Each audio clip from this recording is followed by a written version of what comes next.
Hello friends, मेरा नाम है हेमंत पांडे और आज हम स्टार्ट करेंगे महाराष्ट्र स्टेट बोर्ड की 11 की अकाउंट्स। ये बुक आपको इजीली अवेलेबल मिल जाएगी इस वेबसाइट पे जो कि यहाँ पे दिया हुआ है। ये वेबसाइट पे आपको इजीली अवेलेबल मिल जाएगी। ncretbooks.guru के वेबसाइट पे आपको इजीली अवेलेबल मिल जाएगी। और ये बुक ऑनलाइन भी अवेलेबल है, आप चाहो तो फिज़िकली भी ले सकते हो अपने नज़दीकी स्टोर से। सो बेसिकली आज हम स्टार्ट करने वाले हैं महाराष्ट्र स्टेट बोर्ड के 11 के अकाउंट्स, जो हम कोशिश करेंगे कि पूरा सिलेबस कवर करें, एक एक पार्ट कवर करें। और पढ़ाने का तरीका कुछ ऐसा होगा, लाइक मैं आपको इस बुक से ही पढ़ाऊँगा। जो भी इस बुक में कंसेप्ट है, थियरी है, वो सब पढ़ाऊँगा आपको। जो भी इस बुक के सम्स है, जो होमवर्क इसमें है, वो हम सॉल्व करेंगे। और जो ऑलरेडी इसमें सॉल्व सम है उसको हम समझेंगे, और ताकि हमारा टाइम बच सके। ठीक है, तो आज हम स्टार्ट करते हैं कॉमर्स के अकाउंट से। देखते हैं पहले कि इसमें कौन कौन से टॉपिक है। कुछ भी डाउट हो आपको तो आप नीचे मेल आईडी पे मुझसे पूछ सकते हैं। टेलीग्राम चैनल का डिस्क्रिप्शन भी दिया हुआ है नीचे, आप उस चैनल को ज्वाइन कर सकते हैं। ओके, तो स्टार्ट करते हैं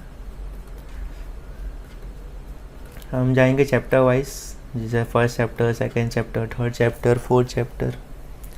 तो पहला चैप्टर है हमारा introduction to book keeping and accountancy. ये एकदम बेसिक चैप्टर है, जो 10th 11th में आए उनके लिए पूरा चैप्टर नया रहेगा, बट एकदम बेसिक चैप्टर है। इसमें बताया है कि अकाउंट्स क्या होता है, क्या नहीं होता है, अकाउंट्स के क्या रूल होते हैं, अकाउंट्स कब इंट्रोड्यूस हुआ। छोटी मोटी बातें सब चैप्टर में, कोई इतना वैल्यू है नहीं चैप्टर का, बट जो भी बुक में लिखा हुआ है वो हम सब कवर करेंगे, उस चीज़ को अच्छे से समझेंगे। ठीक है, आइए देखते हैं हम chapter number 1, introduction to book keeping and accountancy.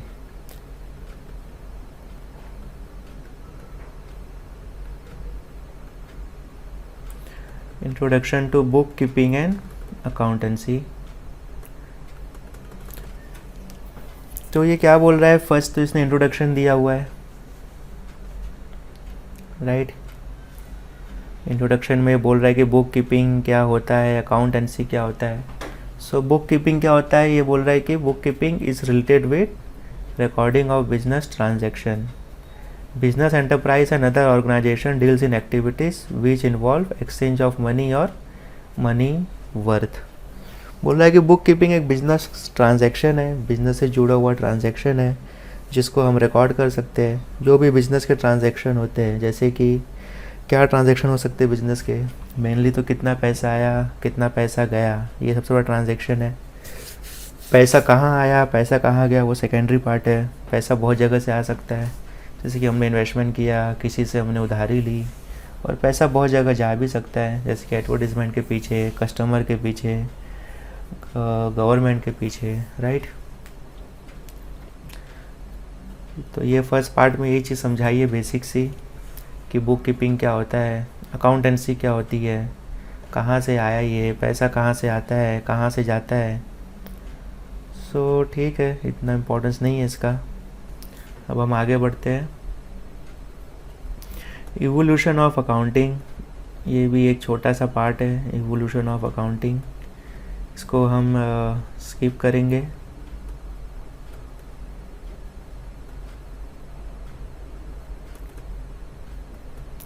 Evolution of accounting हम स्किप करेंगे। ये बता रहे कि कहाँ से आया अकाउंटिंग, किसने इसको इंट्रोड्यूस किया, फिर कैसे इसमें मॉडिफिकेशन हुआ।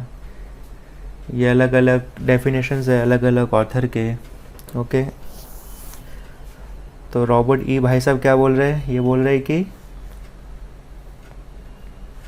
The art of analysing and recording business transaction, reporting result of business operation through periodic statement and interpreting such result for purpose of effective control of futures operation। Richard ही क्या बोल रहे हैं कि ये आर्ट है, कौन सा आर्ट है ये? एनालाइज करने का और रिकॉर्ड करने का बिजनेस के ट्रांजैक्शन को। ये एक ऐसा आर्ट है जिससे हम बिजनेस के और ट्रांजैक्शन को एनालाइज और रिकॉर्ड कर सकते हैं। Reporting result of business operation through periodic statement. Periodic statement यानी कि हर एक पीरियड का अपना एक हम इसको रिकॉर्ड करते हैं। जैसे कि फॉर एग्जांपल फिनेंशियल ईयर हमेशा हमारा स्टार्ट होता है 1 अप्रैल से टू 31 मार्च, राइट। तो ये हमारा एक पीरियोडिक स्टेटमेंट हो गया। तो एवरी ईयर हमारा फिनेंशियल ईयर स्टार्ट होता है 1 अप्रैल। फॉर एग्जांपल जैसे कि इस साल का हमारा पीरियोडिक स्टेटमेंट स्टार्ट हुआ है 1 अप्रैल 21 से लेके 31 मार्च 22 तक। तो ये हमारा एक पीरियोडिक स्टेटमेंट हो गया। तो इस पीरियोडिक स्टेटमेंट के दौरान जो भी हमारे खर्चा हुआ रहेगा, इनकम आया होगा, बिजनेस का एक्सपेंस, वो हम रिकॉर्ड करेंगे, ठीक है। JR बैटली बॉय क्या बोल रहे हैं? Book keeping is an art of recording business deals in a set of books, ठीक है। तो इस तरह से अलग अलग ऑथर्स ने अपने अलग अलग राय दी है एक चीज़ के ऊपर। वो हम देखें, आगे बढ़ते। अब ये रहा थोड़ा important part, features of book keeping. Book keeping के फीचर्स क्या है, ठीक है। बुक कीपिंग के फीचर्स क्या है? It is the method of recording day to day business transaction, कि रोज़ कितना हमारा एक्सपेंस हो रहा है बिजनेस में, हम उसको रिकॉर्ड करेंगे। Only financial transaction are recorded. Financial transaction यानी कि पैसों को लेके, जो भी हमारे पैसों को लेके ट्रांजैक्शन है वो हम रिकॉर्ड करेंगे। All records are prepare for a specific period which are useful for a future reference. बोल रहा है कि जो भी चीज़ें रिकॉर्ड होगी वो फ्यूचर में काम आएगी। कैसे काम आएगी? जैसे कि सपोज़ फिनेंशियल ईयर हमारा ख़त्म हो गया, राइट। 1/4 से लेके हमारा 31 मार्च तक का जो पीरियड है वो ख़त्म हो गया। तो अब हमको अब नेक्स्ट ईयर देखना है कि हमारा कितना ट्रांजैक्शन हुआ था, कितना प्रॉफिट हुआ था, है ना, कितना हमारा क्या लॉस हुआ था, कितने एक्सपेंस हुए थे, हमें इसको कैसे बढ़ाना है, या लॉस हुआ तो कैसे कम करना है। तो ये सब चीज़ हम देखेंगे। तो ये हमारे फ्यूचर के रेफरेंस के लिए काम आएगा। Records of transactions are based on rules and regulation. ये हम आगे देखेंगे कि क्या रूल्स है और क्या रेगुलेशन है। ऐसा नहीं कि जो मन में आया वो ट्रांजैक्शन हमने कर दिया, ठीक है। अकाउंट्स में कुछ रूल्स एंड रेगुलेशंस है, तो उसके अकॉर्डिंगली हम चीज़ों को रिकॉर्ड करेंगे। It is an art of recording business transaction scientifically, ठीक है। ऑब्जेक्टिव, ऑब्जेक्टिव क्या है बिजनेस ट्रांजैक्शन का?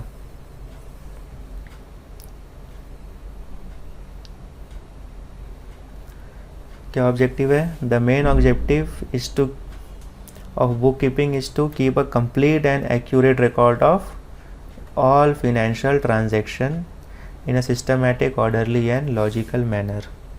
मेन ऑब्जेक्टिव क्या है कि हम कंप्लीट, है ना, पहला क्या है, एक तो कंप्लीट होना चाहिए, दूसरा क्या है, एक्यूरेट रिकॉर्ड होना चाहिए।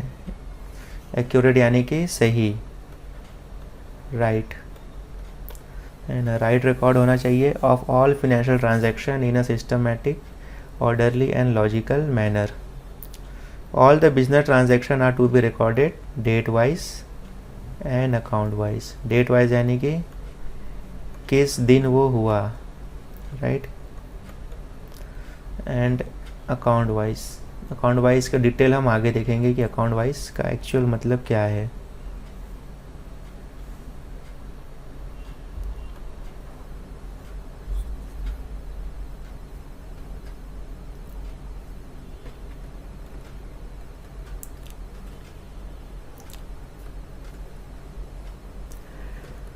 क्या बोल रहा है? Book keeping serve as a permanent record of monetary transaction.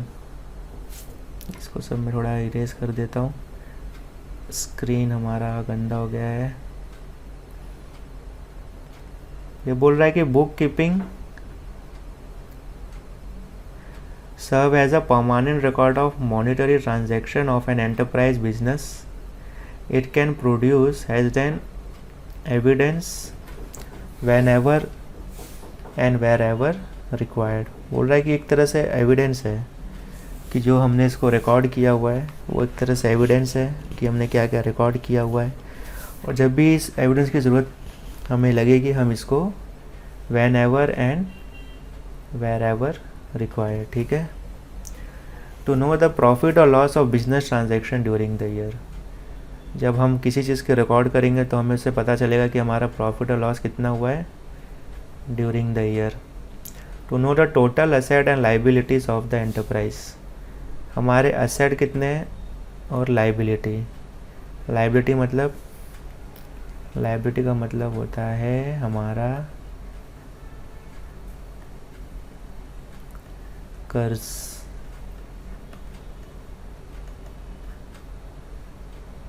Credit. ठीक है. कि हमारा असेट यानी कि हम बिजनेस की प्रॉपर्टी कितनी है. असेट यानी कि प्रॉपर्टी.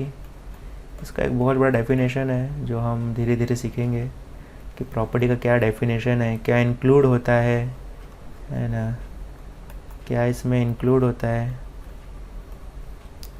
और क्या इसमें एक्सक्लूड होता है. To know what businessman owes to others and what other owes to him. यानी कि businessman owes to others and what others owes to him. कि बिजनेसमैन को बाकी लोग को कितना पैसा देना है और बाकी लोग को बिजनेसमैन को कितना पैसा देना है. ओज का मतलब ये हुआ. ठीक है. कि हमें किससे कितना लेना है इन टर्म्स ऑफ मॉनिटरी और हमें किसे कितना देना है. ओज. Businessman comes to know the current year progress over previous year and compare its financial result with other business enterprise in similar line. इसका मतलब क्या हुआ. सिमिलर लाइन का मतलब जो वर्ड है सिमिलर लाइन.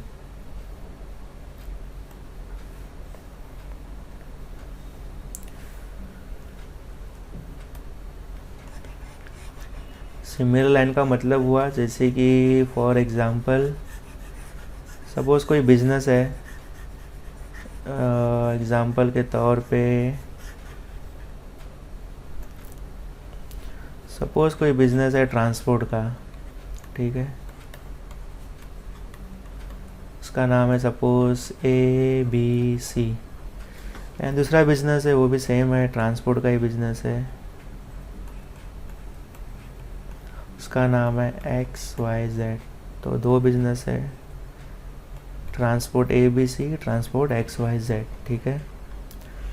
तो दोनों ये कैसे बिजनेस हो गए. सिमिलर लाइन के बिजनेस हो गए. सिर्फ इनके नाम अलग है ना, लेकिन जो इनके काम है वो एक है. तो ये हो गए सिमिलर लाइन के बिजनेस. तो हम ABC के प्रॉफिट को हम कंपेयर कर सकते हैं XYZ के प्रॉफिट से. बट वो कब पॉसिबल होगा जब हम ट्रांजैक्शन रिकॉर्ड हुआ है ना. ट्रांजैक्शन रिकॉर्ड करने से हमें फ़ायदा क्या होगा. फ़ायदा ये होगा कि हमें प्रॉफिट पता चलेगा. तो समझा उस लाइन का मतलब. सिमिलर लाइन क्या मतलब था यहाँ पे. Similar line. तो ये सिमिलर लाइन का मतलब है कि एक ही बिज़नेस जो एक जैसे है सिर्फ नाम अलग अलग है तो हम अपने बिज़नेस को उनके बिज़नेस से हम कंपेयर कर सकते हैं. ओके.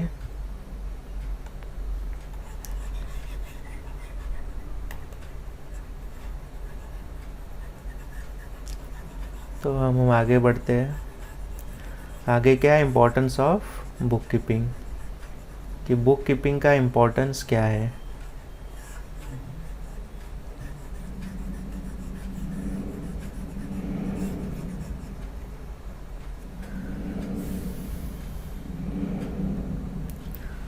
क्या इंपॉर्टेंस है बुक कीपिंग का? फर्स्ट पॉइंट क्या है? रिकॉर्ड। किस चीज़ को हम रिकॉर्ड करेंगे? क्या बोल रही है? Recording is not possible for it is not possible for any one two remember all transaction. ये बोल रहा है कि सब ट्रांजेक्शन को रिकॉर्ड करना पॉसिबल नहीं है, मतलब रिमेंबर करना पॉसिबल नहीं है। But book keeping maintains record of all transaction permanently and systematically in the books of accounts, है ना। तो जब हमको चीज़ें याद नहीं रहेगी, हम उसको रिकॉर्ड करेंगे तो हमें चीज़ें वो इजीली याद हो जाएगी। फॉर एग्ज़ाम्पल जैसे कि हम बहुत बार क्या करते हैं, किसी डायरी में हमने कुछ मेंटेन कर दिया तो वो हमको याद हो जाता है, राइट।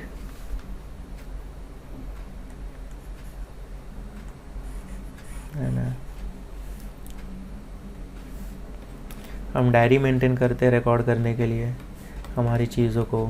जैसे कि हमने बहुत चीज़ बहुत बार भूल गए, है ना, तो हमने इसको रिकॉर्ड कर लिया डायरी में, तो हमें अपनी चीज़ें याद रहती है।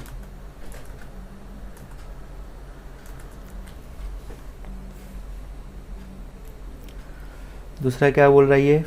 Financial information. यदि हमने चीज़ें रिकॉर्ड की होगी तो हम अपना प्रॉफिट एंड लॉस देख सकते हैं, ठीक है। एसेट क्या है, लाइबिलिटीज़ क्या है, स्टॉक क्या है, ये हम देख सकते हैं। तीसरा है decision making. Book keeping provides financial information to the businessman for decision making. कैसे डिसीजन मेकिंग कैसे हम ले सकते हैं? डिसीजन मेकिंग हम ले सकते हैं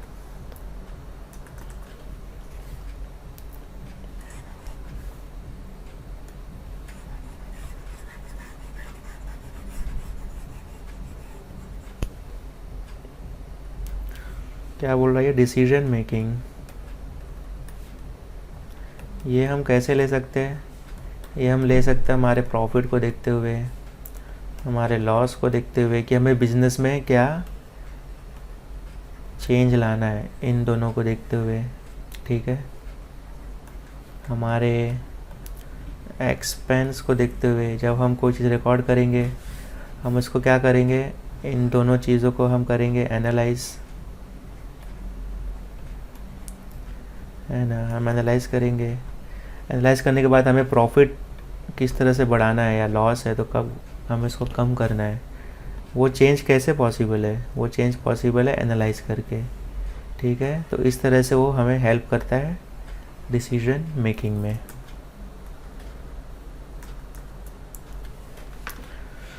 कंट्रोलिंग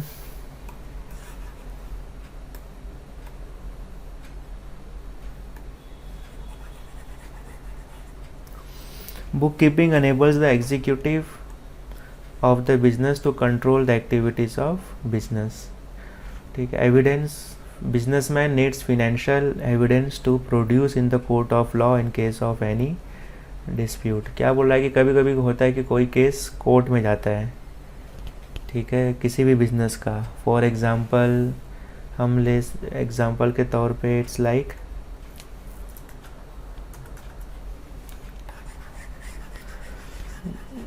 सबसे जो फेमस केस है, जो शायद सबको याद रहेगा, वो केस है किंगफिशर का। हाल ही में केस है ये केस कोर्ट में गया था। कोर्ट में क्यों गया था? क्योंकि बैंक लोन नहीं दे पाए, है ना, विजय माल्या भाई, तो इसलिए ये केस कोर्ट में गया था, ठीक है। तो किंगफिशर ने अपने एविडेंस दिए रहेंगे और बैंक ने अपने एविडेंस दिए रहेंगे, है ना। तो एविडेंस आए कहाँ से किंगफिशर के पास? ये आए उनके स्टेटमेंट से। कौन से statement? Profit and loss statement. इसमें क्या किया था किंगफिशर ने? इसमें रिकॉर्ड हुआ था, क्या रिकॉर्ड हुआ था? ट्रांजैक्शन, ठीक है। ठीक उसी तरह बैंक के पास भी अपने एविडेंस होंगे, राइट। बैंक के पास भी अपने ट्रांजैक्शन होंगे, उनके पास कहाँ से ट्रांजैक्शन आए, प्रॉफिट एंड लॉस स्टेटमेंट से आए, और वो भी उन्होंने रिकॉर्ड किया हुआ था। तो इस एविडेंस के बेस पे कोर्ट क्या करेगा, डिसीजन देगा। ठीक है, समझा आपको? इसको थोड़ा रब कर देते हैं।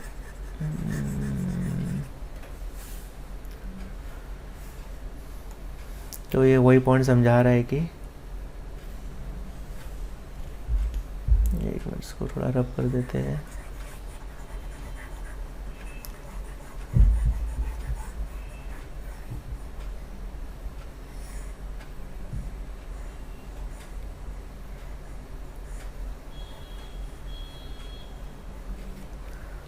ज़्यादा लंबा लेक्चर नहीं होगा हमारा, may be half an hours, 40 या 45 मिनट्स।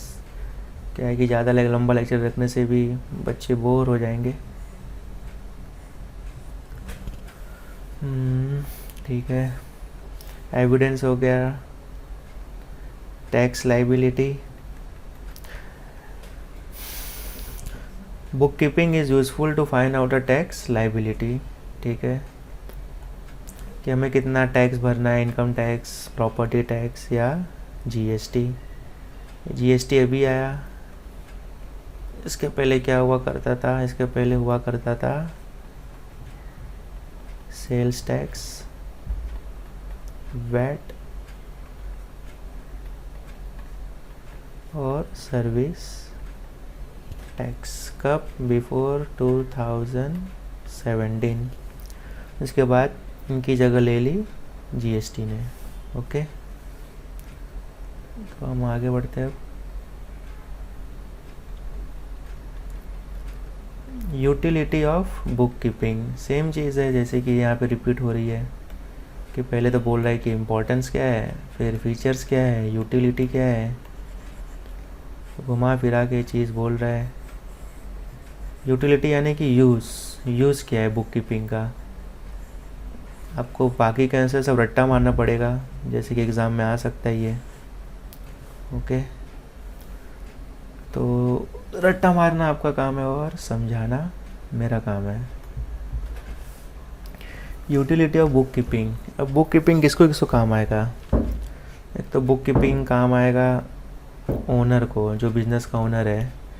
सेकंड कौन? मैनेजमेंट यानी कि जो इस कंपनी में काम करते हैं, है ना। मैनेजमेंट यानी कि स्टाफ।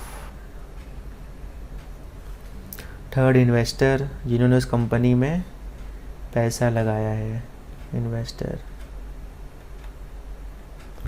पैसा लगाया है। फोर्थ कस्टमर, जो उस बिज़नेस के प्रोडक्ट खरीदते हैं वो कस्टमर हो गए, है ना, जो प्रोडक्ट बाय करते हैं।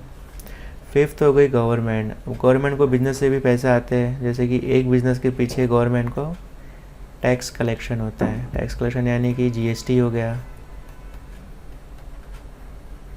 इनकम टैक्स हो गया। ओके, लैंडर्स यानी कि जो बिज़नेस को पैसा दिए हैं। एग्जांपल जैसे कि बैंक बिज़नेस को लोन देती है ना, क्यों? ताकि वो अपना बिज़नेस को रन कर सके, तो लैंडर्स। तो ये लोग बिज़नेस को इंफॉर्मेशन चेक करके पैसा देते हैं। ठीक है, जैसे कि फॉर एग्ज़ाम्पल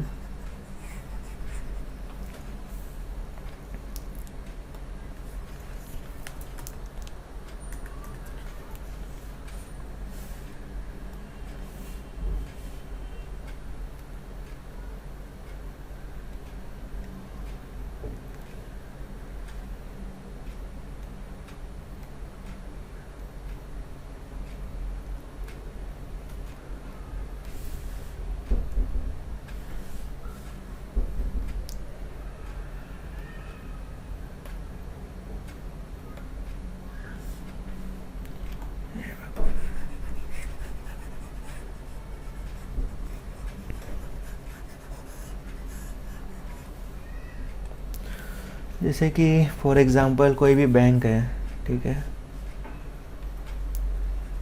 एग्ज़ाम्पल कोई भी बैंक है, उसे लोन देना है बिजनेस को, तो बिजनेस को तो ऐसे लोन दे नहीं देगी, वो क्या चेक करेगी, बिजनेस की कंडीशन कैसी है, ठीक है। ऐसा क्यों करेगी, क्योंकि उनके पैसे ना डूबे, इसलिए वो बिज़नेस के कंडीशन चेक करेगी। ये कैसे मालूम पड़ेगा, बिज़नेस के ट्रांजैक्शन को देख के। ट्रांजैक्शन कहाँ से आएगा, P&L स्टेटमेंट से आएगा।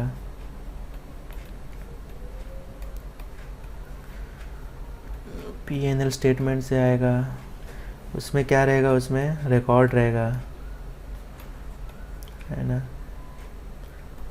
किस चीज़ का रिकॉर्ड, एक्सपेंस का रिकॉर्ड एंड इनकम का रिकॉर्ड। तो बैंक लोन देने के लिए सब कुछ चेक करता है कि बिज़नेस का एक्सपेंस कितना है, इनकम कितना है, कहीं एक्सपेंस ज़्यादा तो नहीं, इनकम कम तो नहीं, बिज़नेस किस रेट से हर साल बिज़नेस का ग्रोथ हुआ है, ये क्यों चेक करती है, ताकि ऐसा ना हो कि ग्रोथ नहीं हो रहा है और बिज़नेस लॉस में जा रहा है। तो बैंक बहुत सारी चीज़ें देखती है लोन देने के पहले, तो इसलिए ये बैंक को बहुत ज़्यादा यूज़फुल आता है। क्या यूज़फुल आता है, रिकॉर्ड ऑफ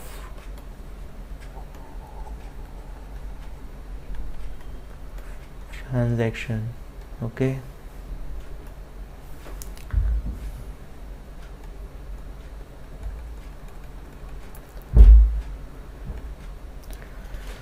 तो ये बिज़नेस को बहुत ज़्यादा यूज़फुल आता है।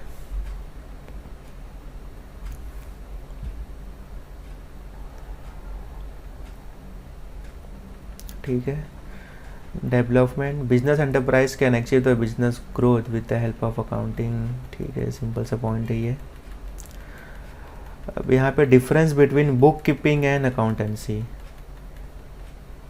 बुक कीपिंग और अकाउंटेंसी में क्या डिफरेंस होता है, ओके। तो पहला पॉइंट क्या है, it book keeping is concern, it is concern with the recording and classifying of business transaction.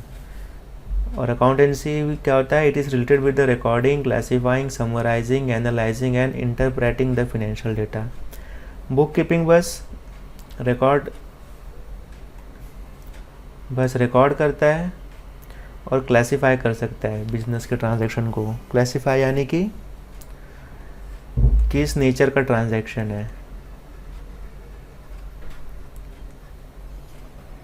ठीक है। और अकाउंटेंसी क्या करता है, रिकॉर्ड भी करता है, क्लासिफाई भी करता है, समराइज भी करता है, एनालाइज भी होगा, इंटरप्रेट भी होगा फिनेंशियल डेटा का।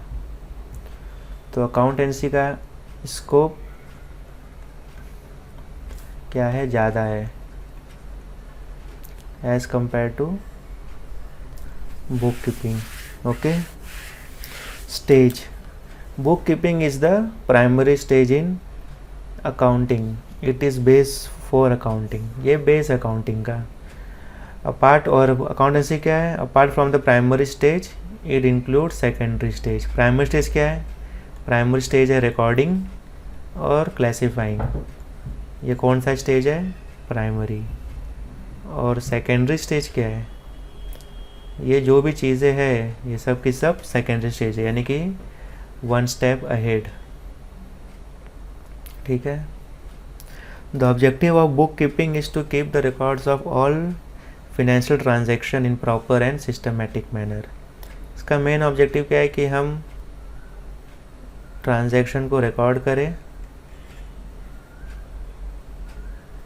है ना, इन प्रॉपर मैनर। इसका ऑब्जेक्टिव क्या है, to prepare the financial statement, मतलब and further communicate the information to the relevant authorities, ठीक है। यानी कि इसका स्कोप जो है वो वाइड है और इसका स्कोप जो है वो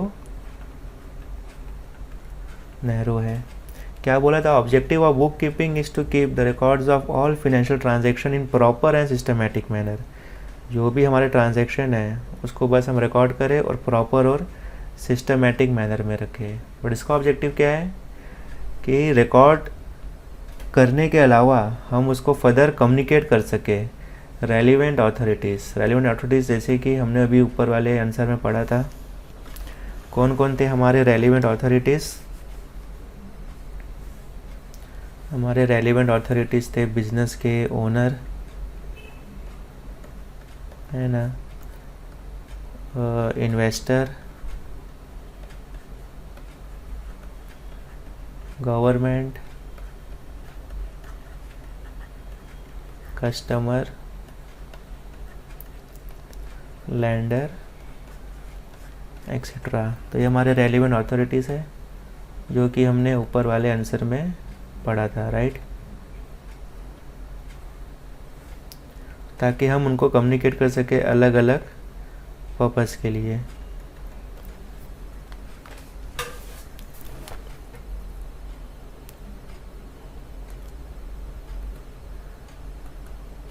ओके, रिस्पॉन्सिबिलिटी। अब रिकॉर्डिंग है, बुक कीपिंग है, तो उसका स्कोप भी बहुत कम है, तो उसकी रिस्पॉन्सिबिलिटी किस पे है? जूनियर स्टाफ की, ठीक है। लेकिन अकाउंटेंसी है तो इसमें चीज़ें ज़्यादा है, ज़्यादा सिस्टमेटिक है, ज़्यादा एनालाइज कर सकते हैं हम, तो उसकी रिस्पॉन्सिबिलिटी किसकी है? सीनियर स्टाफ की। Outcome, book keeping basically result in journal and ledger. ये हम आगे पढ़ेंगे, जर्नल एंड लेजर जब हमारा चैप्टर आएगा वहाँ पे। The result of accountancy is profit and loss and balance sheet. Accountancy से हम P&L बना सकते हैं और बैलेंस शीट बना सकते हैं। और इससे हम क्या बना सकते हैं? इससे बस हम बना सकते हैं journal and ledger. Book keeping क्या है? डे टू डे है, जो एक दिन का ट्रांजैक्शन हुआ उसको हमने रिकॉर्ड किया तो वो बुक कीपिंग हो गया। और अकाउंटेंसी क्या है? डिटेल्स ऑफ एंटायर ईयर, ठीक है। यानी कि डे टू डे ऐड होके एंटायर ईयर का ट्रांजैक्शन, ओके। तो ये हमारा है accountancy.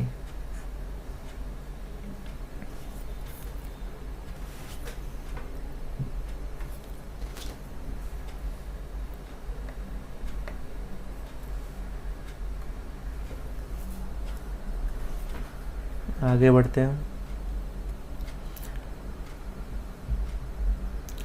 Analyse, the process of book keeping does not require analyse, क्योंकि डे टू डे ट्रांजैक्शन है ये, तो इसमें इतनी एनालाइज की ज़रूरत नहीं है। लेकिन ये पूरे एक पीरियड का ट्रांजैक्शन है, ठीक है।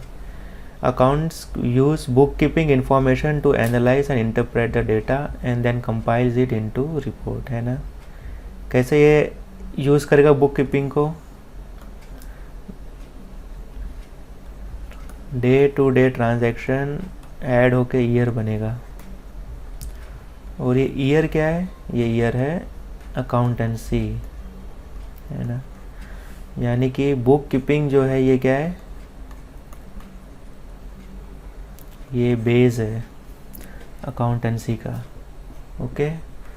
Decision making, management can not take a decision based on the data provided by book keeping. क्यों नहीं ले सकते डिसीजन? क्योंकि डे टू डे है ना। अब डे टू डे ट्रांजैक्शन को देखते हुए हम डिसीजन नहीं ले सकते हैं, लेकिन वही डे टू डे ट्रांजैक्शन यदि कन्वर्ट होगा अकाउंट्स में तो हम उस डेटा से हम डिसीजन ले सकते हैं, है ना। Can take decision, critical business decision, यानी कि जो भी हमारे इंपॉर्टेंट बिजनेस डिसीजन है वो हम ले सकते हैं। Skill require, analytical skill is not require for book keeping. कोई एनालिटिकल स्किल की ज़रूरत नहीं, क्योंकि बुक कीपिंग एकदम बेसिक चीज़ है। लेकिन इट रिक्वायर्स एनालिटिकल स्किल, क्यों? क्योंकि ये सेकेंडरी स्टेज पे है, ये पूरे ईयर का डेटा है, तो इसलिए हमको इसके लिए एनालिटिकल स्किल की ज़रूरत है, ठीक है। आगे बढ़े। Meaning and definition of book keeping and accountancy. Definition हमने ऊपर पढ़ा था, अब मेथड पे आते हैं हम कि क्या मेथड है अकाउंटेंसी के। ओके, हमने ऊपर पढ़ा था कि ये एक सिस्टमैटिक वे रिकॉर्ड करने का, ठीक है, इसके कुछ रूल्स है एंड रेगुलेशंस है। तो पहला बेसिस ऑफ अकाउंटेंसी के मेथड के, अकाउंटिंग सिस्टम के, तो 3 मेथड है। पहला क्या है, कैश बेसिस, दूसरा अक्रूवल और मर्केंटाइल बेसिस, तीसरा है हाइब्रिड बेसिस। कितने मेथड है? 3 मेथड है। कौन कौन से? एक तो है कैश, दूसरा अक्रूवल और मर्केंटाइल, तीसरा है मिक्स और हाइब्रिड बेसिस। तो कैश बेसिस क्या होता है? Under the cash basis of accounting actual cash receipt and actual cash payment are recorded. जो हमको एक्चुअली कैश रिसिप्ट हुआ है और जो हमने एक्चुअली कैश पेमेंट किया है ना, उसको हम रिकॉर्ड करेंगे। In this basis revenue is recognise when cash is received and expense is recognise when cash is paid. ठीक है, example, any income receive, any expense paid, such a method of accounting is usually followed by professional, जैसे कि doctor, lawyer, chartered accountant and non profit organisation. यानी कि जैसे example NGO. NGO क्या होती है? Non profit organisation.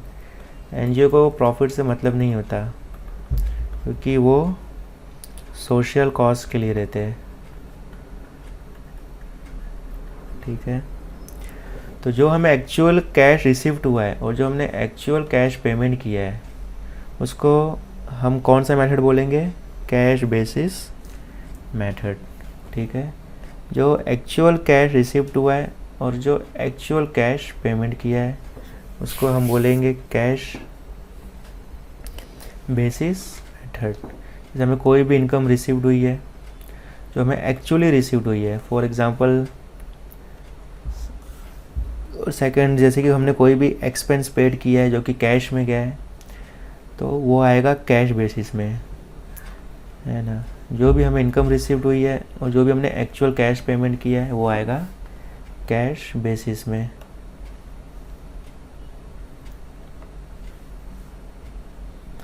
आगे बढ़ते हैं, अक्रूवल और mercantile basis.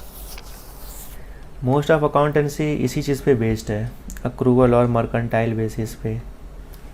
Under accrual basis of accounting, the revenue whether receive और not but has been earn और accrued during the financial year an expense incurred whether paid or not, whether paid or not are recorded. क्या बोल रहा है कि भले हमें revenue received हुई हो या ना हुई हो, एक्सपेंस हमने पे किया हो या ना पे किया हो, लेकिन फिर भी हम उसको क्या करेंगे? हम उसको रिकॉर्ड करेंगे। जैसे कि एग्जाम्पल, हमारी सेल्स हुई 1000 की और हमें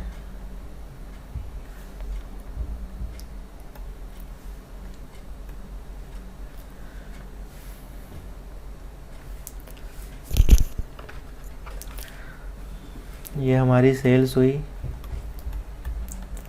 1000 की, लेकिन हमें पैसा मिलेगा सपोज 1 मंथ के बाद पैसा मिलेगा। ठीक है, लेकिन फिर भी हम इसको रिकॉर्ड कर लेंगे। भले हमें पैसा कब मिलेगा?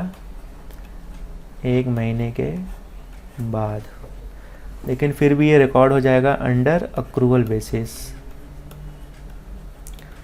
अक्रूवल बेसिस यानी कि वो अक्रू हो चुका है, यानी कि हमें एज्यूम करें कि हमने सेल्स किया, भले हमें पैसा 1 महीने बाद मिले, लेकिन हमने सेल्स किया, तो इसको हम कहीं ना कहीं अपने इनकम मान चुके हैं, ये हमने अर्न किया। ठीक है, सेम उसी वे में एक्सपेंस, एक्सपेंस कैसे, सपोज़ हमने कुछ प्रोडक्ट ख़रीदा बिजनेस के लिए, रॉ मटेरियल हमने ख़रीदा, है ना, बट हमें पेमेंट कब करना है इसका भी सपोज़ हमें पेमेंट करना है 1 मंथ बाद। भले हम इसका पेमेंट 1 मंथ बाद करना है, बट हमारी लायबिलिटी तो है कहीं ना कहीं ये, राइट, तो हम इसे अपना कहीं ना कहीं एक्सपेंस मानेंगे ही। कौन से बेसिस पे, अक्रूवल बेसिस पे, ठीक है, समझ में आ रहा है आपको, अक्रूवल बेसिस। कैश बेसिस में क्या था, कैश में था कि इनकम आज आया, एक्चुअल, एक्सपेंस एक्चुअल, जो हमारे हाथ में आया है आज के आज, है ना, जो हमारे हैंड में है,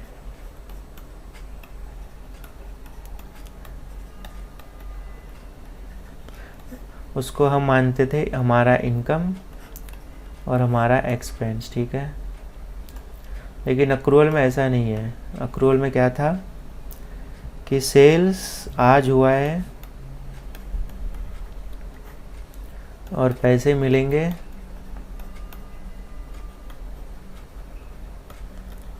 बाद में, लेकिन मतलब सेल्स आज अक्रू हो चुका है, पैसे मिलेंगे बाद में, तो ये हमारा हो गया अक्रूवल बेसिस, अक्रूवल और mercantile basis, okay. Let's see आगे, ठीक है।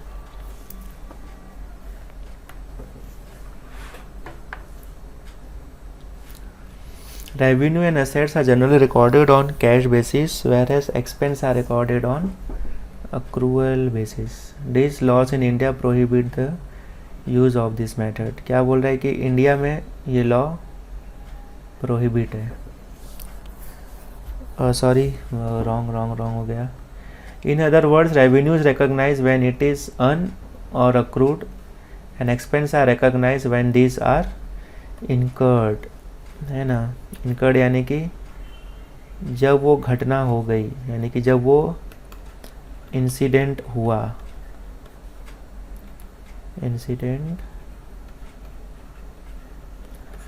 तभी हमने उसको रिकॉर्ड कर लिया, भले पैसे मिले हो या ना मिले हो, राइट।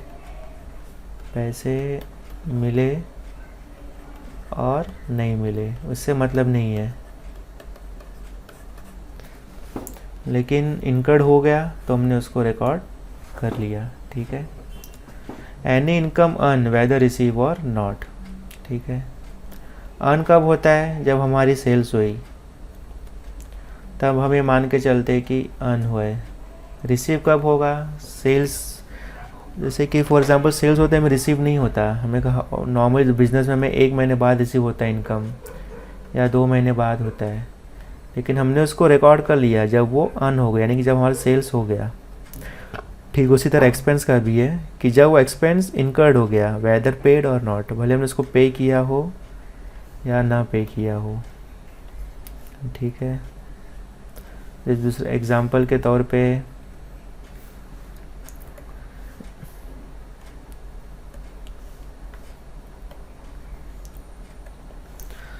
सपोज हमने अपने दोस्त से पैसा लिया, ठीक है, 1000 रुपये, और हमें उसको देना है 1 मंथ बाद। हमने पैसा क्यों लिया, हम सपोज हमारे बाइक का एक्सीडेंट हुआ था, उसके लिए हमने उससे पैसा लिया, देना है 1 मंथ बाद, ओके। भले हमें उसे 1 महीने बाद देना है, लेकिन देना तो है ना, देना तो है।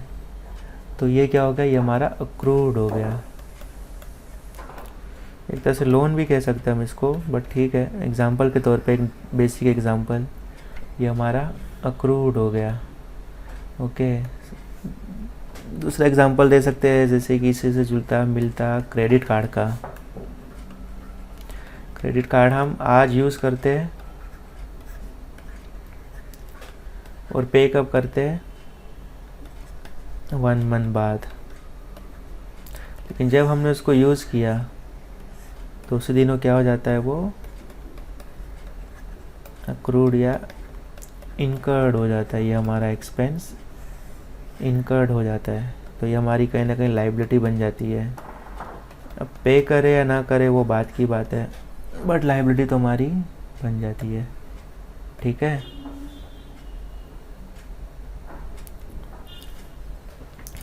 मिक्स और हाइब्रिड बेसिस।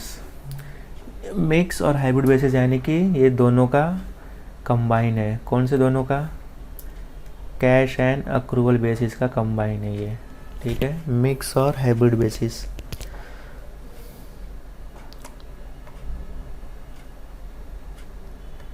है ना, ये कंबाइन है। Under this basis of accounting both cash basis and accrual basis are followed. क्या बोल रहा है कि कैश भी फॉलोड होगा और अक्रूवल भी फॉलोड होगा। कैश भी फॉलो होगा और अक्रूवल भी फॉलोड होगा, दोनों ही फॉलो होंगे। Revenue and assets are generally recorded on cash basis. बोला कि जो हमारा रेवेन्यू है और असेट वो रिकॉर्ड होगा कैश बेसिस पे, यानी कि जो फर्स्ट वाला था, और एक्सपेंस रिकॉर्ड होगा अक्रूवल बेसिस पे, यानी कि एक्सपेंस बाद में। ये बोल रहा है कि रेवेन्यू हमारा कैश पर रिकॉर्ड होगा एक्चुअल बेसिस पे, यानी जो हमारा एक्चुअल कैश आया है उसके बेसिस पे, और एक्सपेंस बाद में रिकॉर्ड होगा। बट क्या है, the laws in India prohibit the use of this method. बोल रहा है कि जो लॉज है इंडिया का वो प्रोहिबिट करता है यूज़ ऑफ दिस मेथड, कि आप इस मेथड को यूज़ नहीं कर सकते। ठीक है, तो नॉर्मली देखा जाए तो सिर्फ 2 ही मेथड यूज़ हो सकता है इंडिया में। वो मेथड कौन कौन से हैं, वो मेथड है एक तो अक्रूवल बेसिस,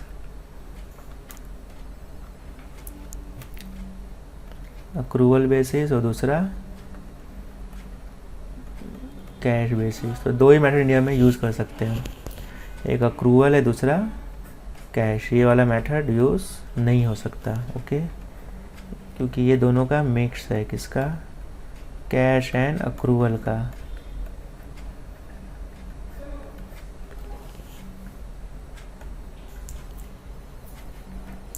अब आगे बढ़ते हैं हम। ज़्यादा लंबा लेक्चर हमें नहीं लेना है, रोज़ धीरे धीरे हौले हौले रिकॉर्डिंग होगी, धीरे धीरे आएगा ताकि बच्चों पे एक साथ बोझ ना आए। तो आज का हम लेक्चर यहीं ख़त्म करते हैं। जब हम नेक्स्ट टॉपिक स्टार्ट करेंगे तो वो स्टार्ट होगा qualitative characteristics of accounting information. ठीक है, तो आज हमने सिर्फ अकाउंट्स का क्या पढ़ा, आज हमने अकाउंट्स का बस और बेसिक कंसेप्ट पढ़ा। राइट,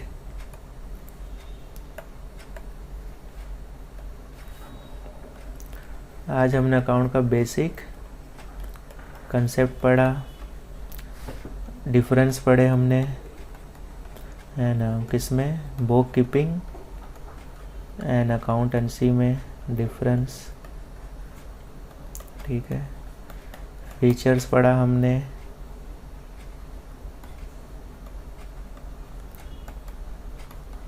इम्पोर्टेंस पढ़ा, और यूटिलिटी पढ़ा हमने।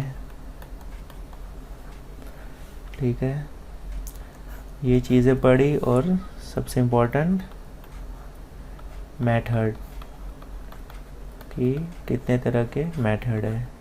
ठीक है, तो आज का हम लेक्चर यहीं ख़त्म करते हैं, मिलेंगे नेक्स्ट क्लास में। जो भी आज पढ़ा एक बार उसको रिवाइज कर लेना। एकदम बेसिक बुक है महाराष्ट्र बोर्ड की, आपको कहीं पे भी मिल जाएगी। ये बुक ऑल ओवर महाराष्ट्र एकदम यूनिफॉर्म है, ऑनलाइन भी मिल जाएगी आपको, और बुक स्टोर पे भी मिल जाएगी। ठीक है, तो see you in the next class. तब तक के लिए अपना ख्याल रखिए, सुरक्षित रहिए। हम नए क्लास में मिलेंगे। ओके, ठीक है, bye bye and take care.